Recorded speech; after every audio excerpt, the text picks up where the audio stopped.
नमस्कार। आज मैले भेज फ्राई राइसको रेसिपी लिएर आएको छु। होटल तथा रेस्टुरेन्टमा जस्तै स्वादिष्ट भेज फ्राई राइस घरमै कसरी बनाउन सकिन्छ भनेर हजुरहरू समक्ष यो भिडियो लिएर आएको छु। भेज फ्राई राइस बनाउनको लागि सुरुमा हामीलाई चाहिन्छ भेज। मैले भेजमा क्याप्सिकम एक मुठी कट गरेर लिएको छु। लसुन थोरै मैले चप गरेर लिएको छु। त्यस्तै मैले प्याजको पत्ता पनि थोरै लिएको छु। फ्रेस सिमी पनि मैले लिएको छु र गाजर पनि छ यहाँ र काउली लिएको छु। त्यस्तै हामीलाई चाहिन्छ व्हाइट पेपर पाउडर। मैले यहाँ व्हाइट पेपर पाउडर लिएको छु। नुन पनि मैले लिएको छु। हजुरहरूले आफ्नो स्वाद अनुसार नुन लिनु होला। त्यस्तै मैले सोया सस लिएको छु। मैले थोरै टेस्टिङ पाउडर पनि लिएको छु। हामीले काउली, सिमी र गाजरलाई बोइल गर्नु पर्दछ।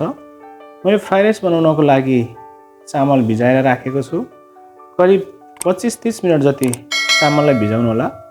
चामल भिजाउनाले राइस पनि नरम हुन्छ र राइसको सिता पनि लामो लामो हुन्छ। भेजलाई हामीले सुरुमा बोइल गर्नु पर्दछ। सुरुमा मैले गाजर र काउली राखेको छु। सिमीलाई चाहिँ हामीले एकछिनपछि राख्छौँ किनभने सिमी चाँडै डिस्कलर हुन्छ। अब सिमीलाई पनि राखिदिनु होला र एकछिन यसलाई बोइल गर्नु होला।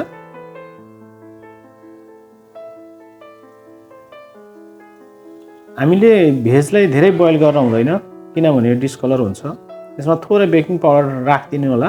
बेकिङ पाउडर राख्नाले के हुन्छ भने भेजमा कलर गाढा बस्दछ र लामो समयसम्म कलर राम्रो बस्ने गर्छ।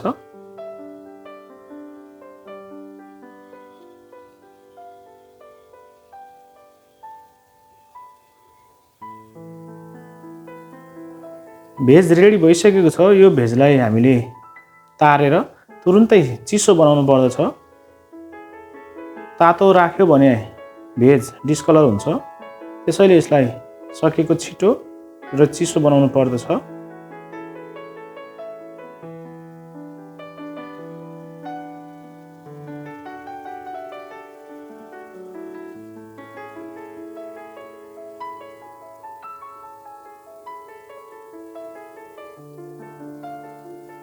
त्यस्तै मैले एउटा भाँडामा राइस बोइल गर्नको लागि पानी पनि उमालिराखेको छु। उम्लिएको पानीमा 4-5 थोपा जति हामीले तेल राखिदिनु पर्छ। तेल राख्नाले हाम्रो भात एक आपसमा टाँसिँदैन राइस र पिँधमा पनि चप्किँदैन। यसलाई बिस्तारै चलाउनु होला। यसलाई राम्रोसँग चलाएर एकछिन ढाक्दिनु होला। राइसलाई चाहिँ अब हामीले करिब 80% जति पकाउनु पर्दछ।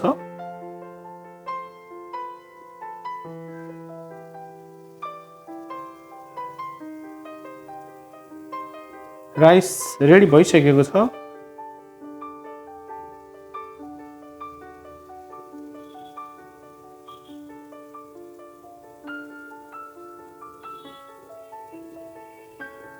अब हामीले राइसलाई तारेर यसलाई एउटा भाँडाले छोपिदिनु पर्दछ किनभने यो बाफिएर बाँकी रहेको 20% यही जालीमा पाक्छ।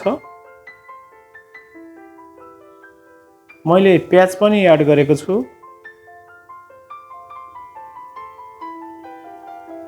अब हामीले एउटा प्यान हिट गरेर त्यसमा थोरै तेल राख्नु पर्दछ।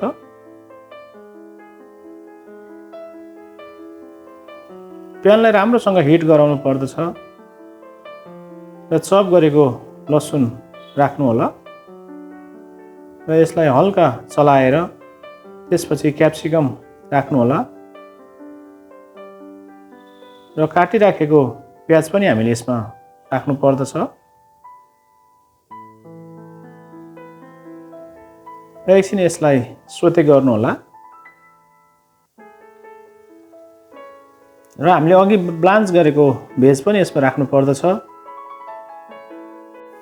भेजलाई एकछिन सोते गरिदिनु होला। अब हामीले यसमा राइस राख्नु पर्दछ। राइस राखेर यसलाई राम्रोसँग मिक्स गर्नु होला।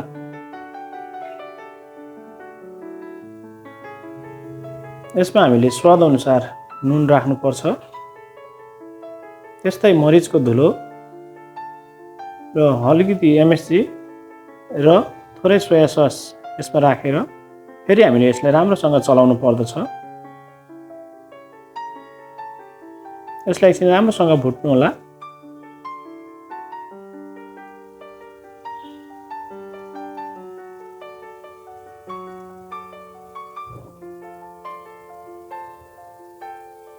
अन्तिममा बाँकी राखेको स्प्रिङ ओनियन हामीले यसमा एड गर्नु पर्दछ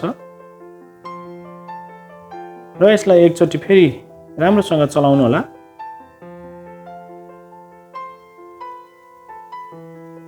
हाम्रो फ्राई राइस तयारी भइसकेको छ।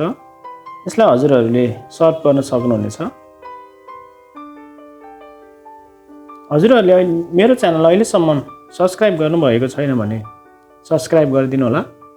भिडियोलाई लाइक, सेयर र कमेन्ट पनि गर्न नछुटाउनु होला। आगामी दिनहरूमा पनि हजुरहरू समक्ष यस्तै भिडियोहरू लिएर उपस्थित हुनेछु। भिडियो अहिलेसम्म हेरिदिनु भएकोमा हजुरहरूलाई धन्यवाद दिन चाहन्छु।